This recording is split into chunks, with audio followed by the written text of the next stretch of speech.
When it comes to Kendrick Lamar, and when it comes to Drake, if you are ready to see how Drake building ice sculptures is somehow connected to his album finally getting closer, and how we now have inside information on what Iceman is actually going to be about, leave a like and let's get into it.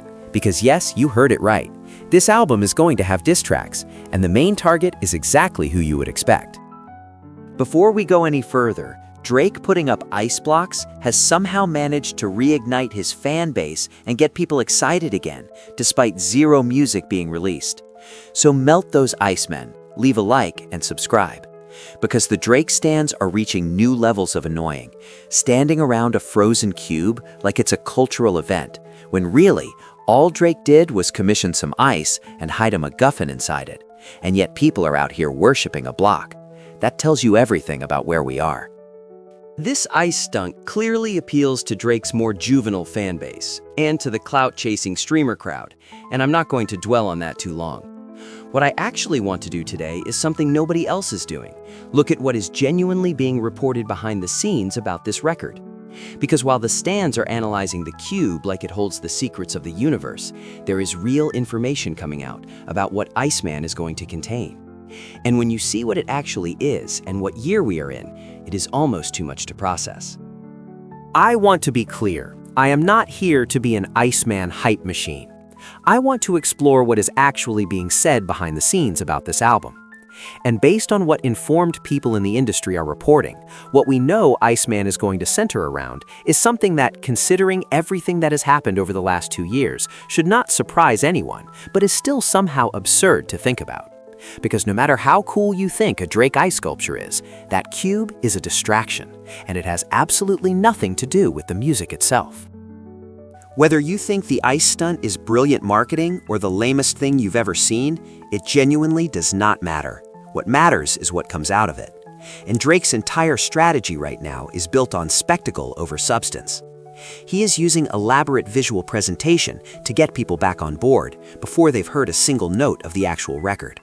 And that tells you everything about how much confidence exists internally in what the music actually sounds like. Because think about what is happening here. Drake did not drop a new song. He did not release a snippet. He did not give anyone a real reason to believe in him musically. He put out some blocks of ice, and people came running. That is the power of a brand operating on fumes and nostalgia. And it works on enough people to keep the conversation going. But it is not music. And until music drops, none of it actually means anything for his standing in this genre. To be fair, there is more effort going into the Iceman rollout than Drake has put into any album launch in recent memory. The planning, the theatrics, the build-up, it is all clearly intentional and calculated, and that speaks to how seriously he is taking this moment. But spectacle without substance has a ceiling. And for any of this to actually matter in hip-hop, it is going to have to result in music that can stand on its own, without ice blocks and cinematic episodes propping it up. And that is the core issue. Drake keeps gesturing toward the music without actually delivering it. The latest tease is the promise of a hard drive inside the ice sculpture, supposedly containing a release date that will be revealed when the ice melts. Which means we are now waiting for ice to melt before we get an album date, in 2026, from one of the most commercially successful artists in music history. And we are not going to sit here and wait around for that to unfold, while Drake tries to undo 2 years of hip-hop history with a Fortnite event. So instead of watching ice melt, let's talk about what this album is actually going to contain, because that information is now out there from a credible source. The same insider who correctly predicted Baby Keem's album announcement to the exact hour, who knew Don Toliver's drop date, who called Harry Styles and several other major releases ahead of time.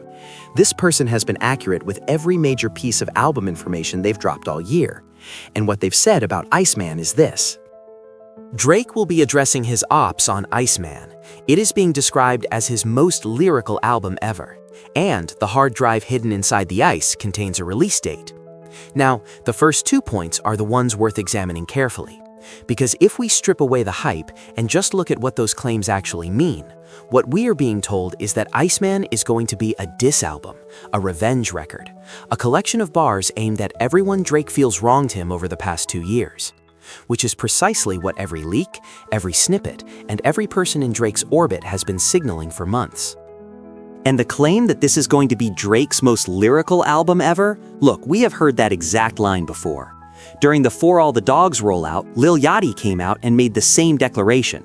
Everyone got excited, and then we got one of the most bloated and forgettable albums of Drake's career.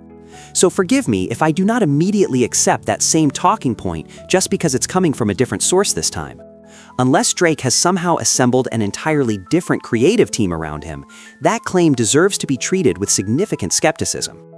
What is tangible here, and what we should actually prepare ourselves for, is that Iceman may have more diss tracks on it than any album in hip-hop history. That is a genuine prediction based on everything we know. Drake has been building up resentment and spite for 2 years. He has been drafting responses, testing lines, flipping hooks from Not Like Us on leaked snippets. The pettiness and the aggression have been accumulating. And now that the rollout is reaching its most theatrical phase, all of that energy has to land somewhere, and it's going to land on a lot of people. The talking points from inside the OVO camp are all pointing in the same direction. This is going to be a confrontational, bars-forward album about the beef and its aftermath. And that makes sense, because the only Drake project that generated any real noise recently was What Did I Miss?, the song that engaged directly with the beef. Meanwhile, Doghouse and Which One, which had nothing to do with any of it, were two of the biggest commercial flops of his recent career. Drake and the people around him have clearly done the math on what his audience actually responds to right now. And of course, at the top of the list of targets, the person who started all of this, the person who reset the entire rap game, the person who sent Drake on this 2-year crash out in the first place, is Kendrick Lamar. We are gearing up for Drake to attempt a round 2, almost 2 full years after he first started talking about it. And the question is not just whether the bars are going to land, it is whether anything Drake does in a diss track context can even be taken seriously anymore, given everything he has done off the mic in the meantime. Because here is the fundamental problem. Drake can write the greatest diss track of all time. He can put together the most devastating verbal deconstruction of Kendrick Lamar ever committed to a record, and it will still be undermined by one single unavoidable fact. This is the same person who took a rap battle to a courtroom, tried to change the precedent of free speech, and attempted to use defamation law to punish someone for winning a rap beef. You cannot weaponize the legal system against diss tracks and then turn around and make diss tracks. The contradiction is too enormous to talk your way around. And Kendrick does not even need to respond for Drake to lose this round. Kendrick can stay home. He can go back to Disneyland. He has already won. Because the moment Drake releases a diss track at Kendrick while simultaneously suing over a diss track directed at him, every rapper watching, every hip-hop fan paying attention, and every media figure covering the story is going to point at that contradiction immediately. There is no spin available. There is no framing that makes it okay. You either believe in diss tracks as protected artistic expression or you sue over them. You cannot do both. The full list of possible targets on Iceman is genuinely something to think about. Kendrick is obviously getting the most bars, but beyond him, will Drake go after Jay-Z for the Super Bowl decision? Will Pusha T get addressed again? Will Drake take shots at Tyler the Creator, Schoolboy Q, Absol, Pharrell, anyone connected to the Kendrick camp? Will Joe Budden, Peter Rosenberg, and Ebro get called out by name for being vocal critics?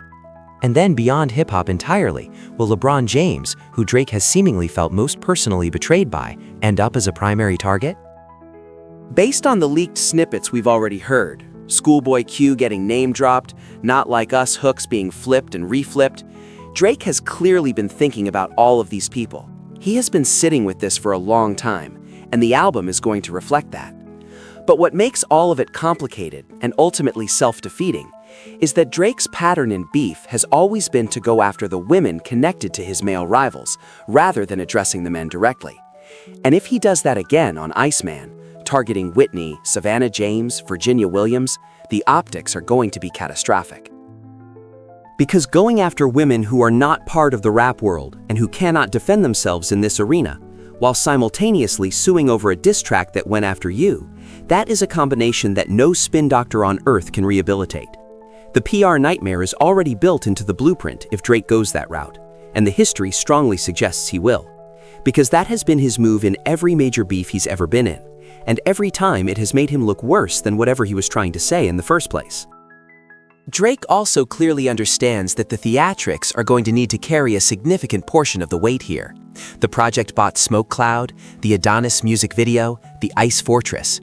He knows the music alone is not going to be enough to shift the narrative. So he is trying to build an atmosphere, a sense of event, a feeling that something massive is coming, in hopes that the spectacle creates momentum that the music can then ride. It is a smart strategy given his limitations. It is also a strategy that only works if the music eventually delivers. And that is the part nobody inside Drake's camp seems to have a confident answer for. The deepest problem Drake faces with Iceman is not whether the bars land or whether the production is good. It is that he has created a situation where no matter what the album actually sounds like, his ability to stand on it and defend it is permanently compromised. He is in an impossible position. He cannot be the voice of rap beef while actively trying to legislate rap beef out of existence. He cannot call people out for things they said about him while suing over things people said about him. He cannot be both the aggressor and the victim simultaneously, and he has been trying to play both roles for 2 years. And that paradox is what is going to define Iceman, regardless of what is actually on it. Even if Drake puts out the most energetic, most lyrical, most culturally engaged album of his career, the conversation around it will immediately go back to the lawsuit, back to the legal filings, back to the fact that the same person making this aggressive, competitive music has been in court trying to prevent aggressive, competitive music from existing without legal consequences. That is the box Drake has locked himself into, and there is no album rollout or ice sculpture that gets him out of it. What Drake needed to do, and what he is clearly not going to do, is make an album about himself. Not Kendrick, not LeBron, not Pusha T, not the label. Him. His evolution, his accountability, his actual reckoning with what happened and why.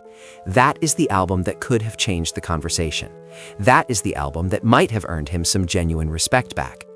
Instead, we are getting a spite record aimed at everyone except the mirror. And a spite record from someone in Drake's current position is not going to generate the cultural moment he is hoping for. It is going to generate mockery. Because here is what we know from everything. The leaks, the sources, the talking points, the legal filings, the smoke clouds, the ice cubes. Drake has not processed what happened. He has not accepted it. He has not grown from it. He is making an album from a place of unresolved rage and wounded ego, rather than from a place of genuine artistic clarity. And albums made from that place do not age well. They do not become classics. They become cautionary tales. And the lawsuit is still ongoing, still being dragged out, still sending the message to everyone watching that Drake intends to see this through no matter what it costs, financially, reputationally, culturally. Which means even after Iceman drops, the conversation is not going to reset. The lawsuit is going to keep pulling the focus back. Every interview, every article, every reaction video is going to have to acknowledge it. There is no clean slate available for Drake, not while the legal case is still alive. So when you put all of it together, the diss-heavy album concept, the continued lawsuit, the history of targeting women connected to male rivals, the hypocrisy of making rap beef music while suing over rap beef, what you are looking at is an album that is almost purpose-built to fail. Not because Drake is incapable of making music, but because the circumstances around the music make it nearly impossible for it to land the way he needs it to. And the Drake stans who are standing around celebrating ice cubes right now are about to find out the hard way. The one thing I will say is this. I am genuinely curious to see how Drake tries to address the lawsuit on the album, if he does at all. Because he has to address it. If he ignores it entirely and just launches into diss tracks like the last 2 years never happened, it is going to be the loudest silence in the history of music. Every bar he throws will be filtered through that unaddressed contradiction.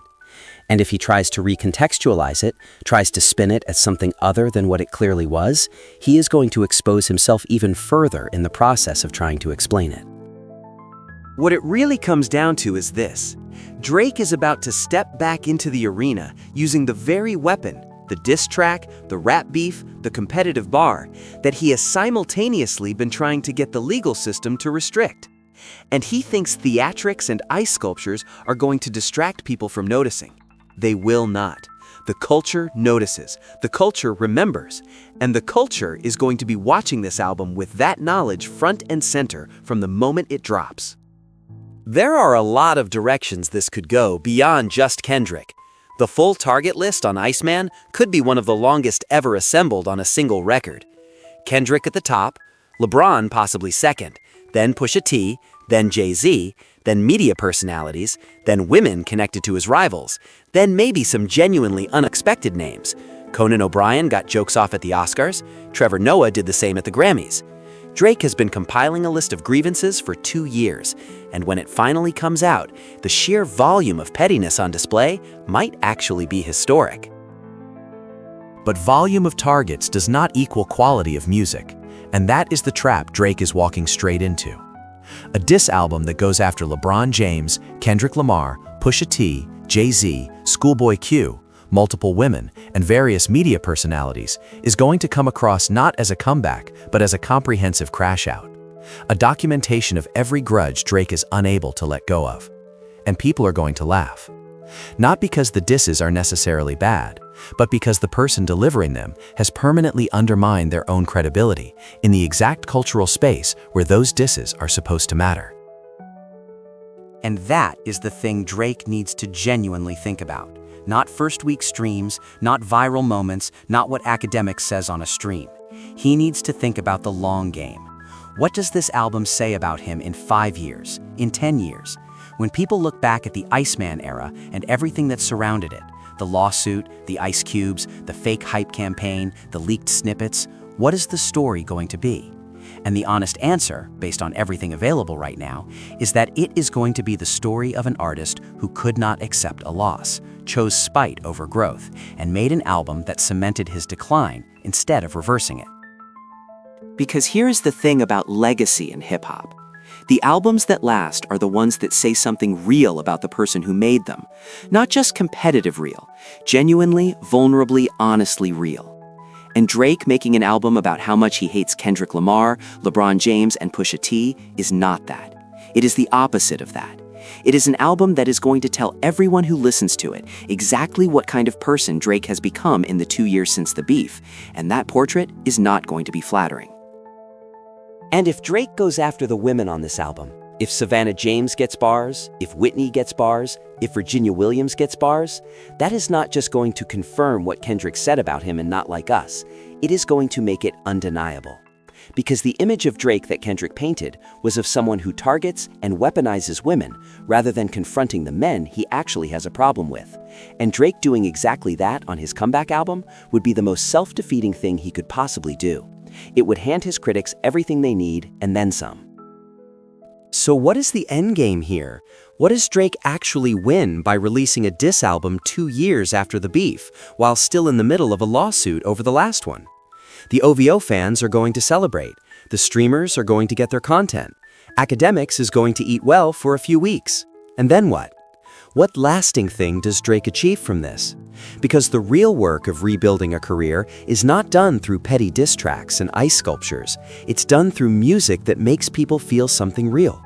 And nothing about the Iceman rollout suggests that that is what we are getting. If Drake goes after the women connected to his rivals on this album, Rihanna, Serena, Whitney, Virginia, Savannah, the PR disaster is already built in before he even drops a bar. Every shot he takes at a woman confirms what Kendrick said about him. Every diss gets reflected back against his own lawsuit. Every boastful claim gets immediately undermined by 2 years of documented failure. There is no third path here.